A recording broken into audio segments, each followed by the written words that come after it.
I didn't scream. I didn't cry. I didn't even move. I just sat there, staring at my bedroom wall, while my heart pounded so loud I was sure he could hear it. Because the man standing in my doorway wasn't a stranger.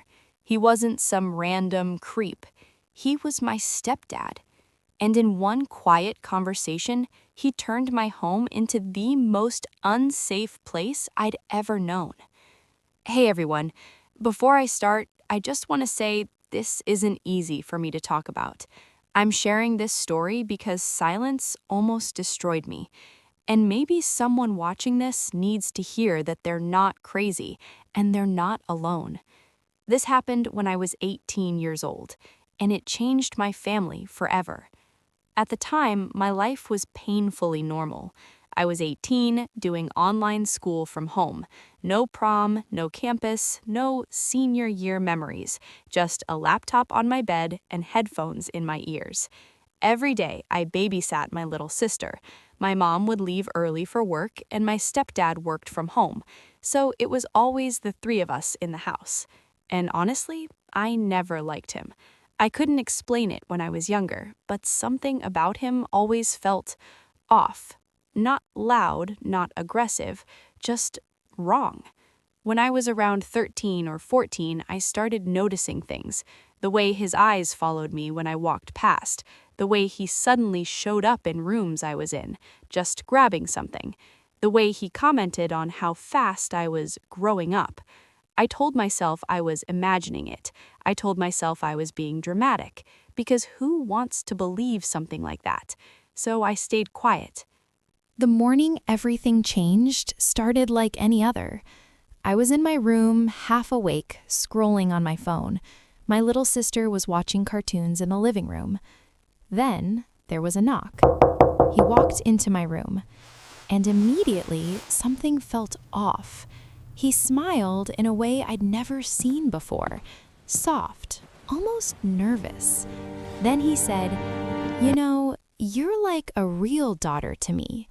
That sentence alone made my stomach twist. We were never close. We barely talked unless my mom was around. Then he asked for a hug. I froze.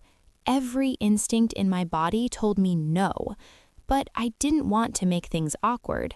I didn't want to seem rude, so I stood up and gave him a quick, stiff hug.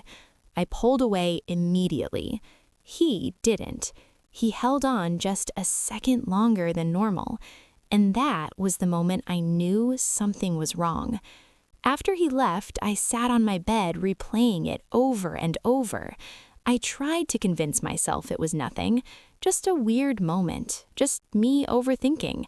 But I couldn't shake the feeling. That tightness in my chest stayed with me all morning. And then he came back.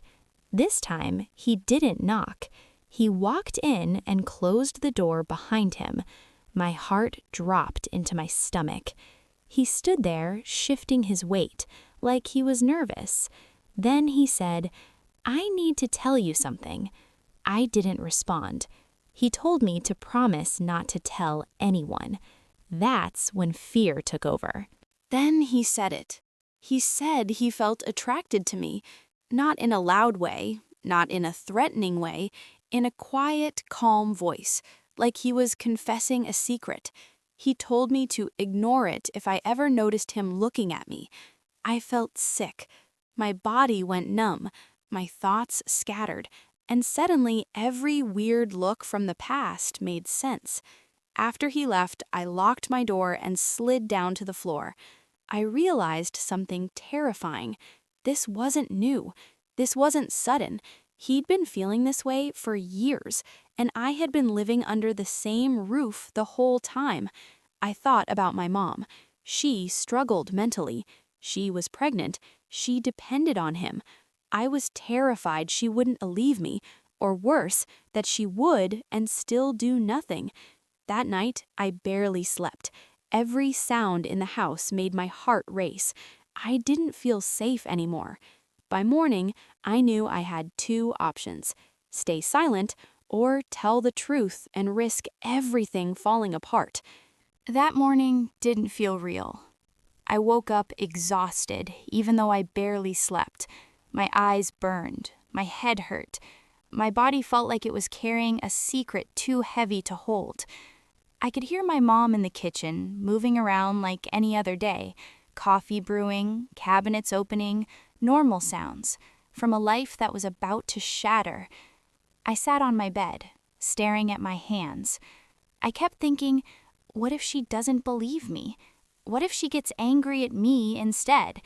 What if I destroy my family and nothing even changes? But then I remembered the way he closed my door, the way he spoke like it was normal. And I knew. I couldn't stay quiet. I walked into the kitchen slowly. My mom looked tired. She smiled at me and asked if I slept okay. That almost broke me. I told her I needed to talk, that it was important. She could tell something was wrong immediately. Her smile faded.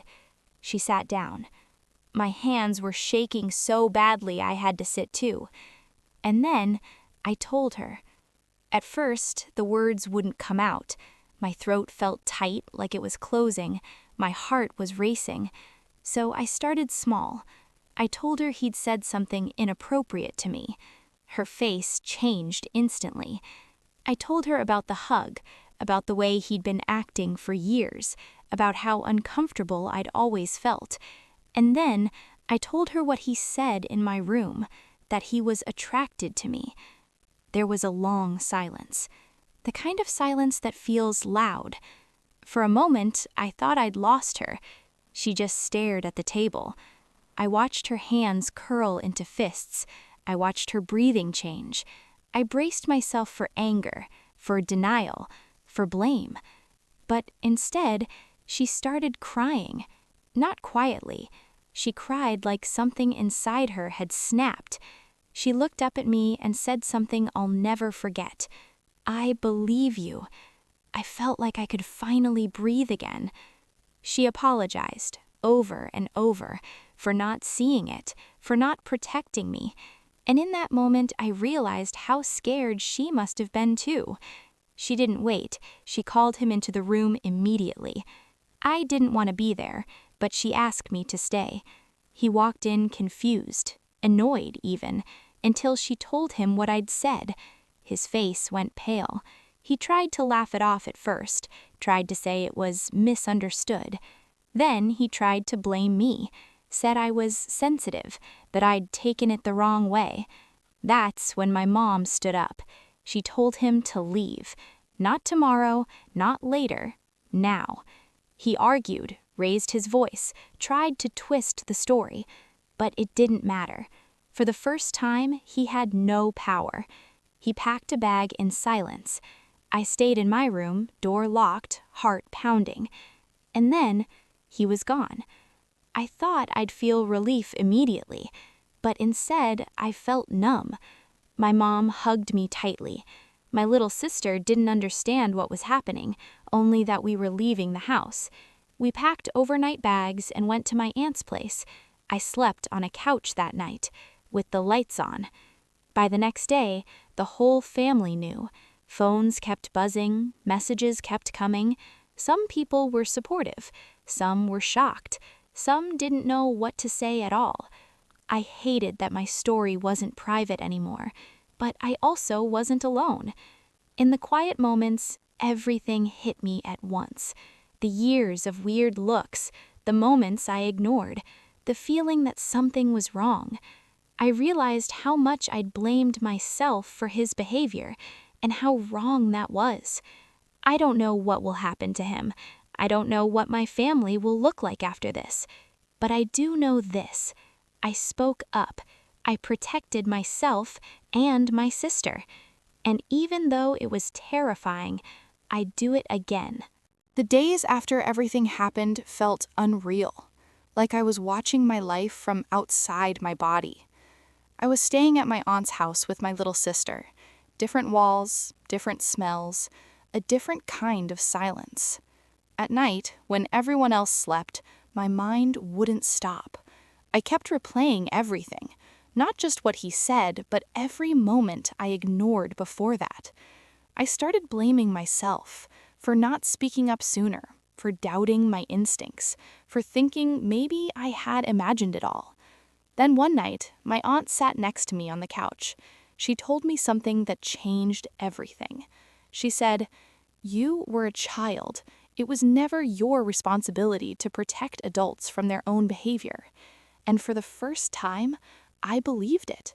My biggest fear wasn't about me anymore. It was about my sister. She was too young to understand why we weren't home, why she couldn't see him anymore. I watched her sleep one night and realized something terrifying. If I hadn't spoken up, she might have been next. That thought still makes my chest tighten, but it also reminds me why telling the truth mattered. My mom wasn't the same after that. She carried guilt, heavy, visible guilt. She apologized to me more times than I can count for bringing him into our lives, for not seeing the signs. But I didn't need apologies. I needed action, and she chose us. That choice meant everything. A few weeks later, I went back to the house, just to grab more clothes. The rooms felt empty, cold, like whatever safety I thought existed there had vanished. I stood in my bedroom doorway, the same doorway where everything changed, and instead of fear, I felt anger. Not explosive anger, quiet anger. The kind that says, "You don't get to have power over me anymore." Some days I felt okay. Other days I felt broken all over again. I jumped when doors closed too loudly. I avoided mirrors. I hated being alone in rooms with men, even family. Healing wasn't some straight line. It was messy and slow, but it was real. Talking about it helped, not to everyone, but to the right people. People who listened, people who didn't question or minimize. I realized how many others had similar stories, different details, same fear, and I stopped feeling so alone. For a long time, I thought strength meant staying quiet, keeping the peace, not causing problems. I was wrong. Strength was telling the truth, even when my voice shook. Strength was choosing myself. Strength was protecting the little girl I used to be. I'm still healing. Some scars don't disappear, they fade, but they don't define me. I'm not the girl frozen in her bedroom doorway anymore. I'm someone who survived, someone who spoke up, someone who learned that safety, respect, and boundaries are not negotiable.